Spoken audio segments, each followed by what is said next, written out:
दो माली। एक गांव में दो पड़ोसी थे। दोनों माली थे।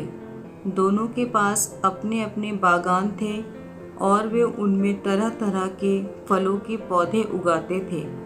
यही बागान उनकी जीविका के साधन थे।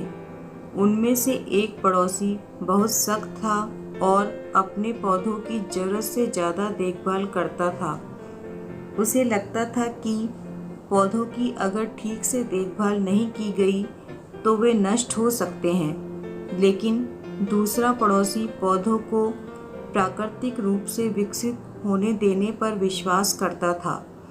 वह पौधों की उतनी ही देखभाल करता था जितने की उन्हें आवश्यकता थी, लेकिन वह अपने पौधों के तनों और टहनियों को काट छाँट न करके अपनी मनमर्जी दिशा में बढ़ने देता था।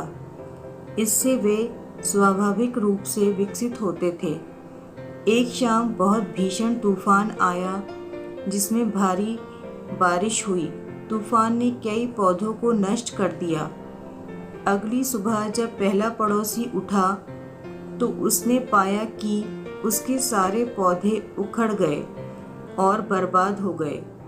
वहीं जब दूसरा पड़ोसी उठा तो उसने पाया कि उसके पौधे अभी भी मिट्टी में मजबूती से लगे हुए हैं।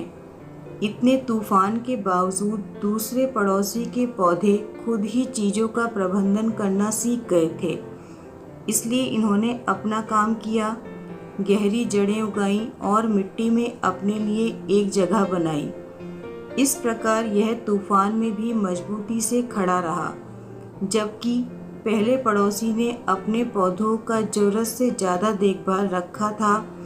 लेकिन शायद वह भूल गया सिखाना कि बुरे समय में खुद का ख्याल कैसे रखते हैं। आपको खुद से ही सब कुछ करना होगा। सीख।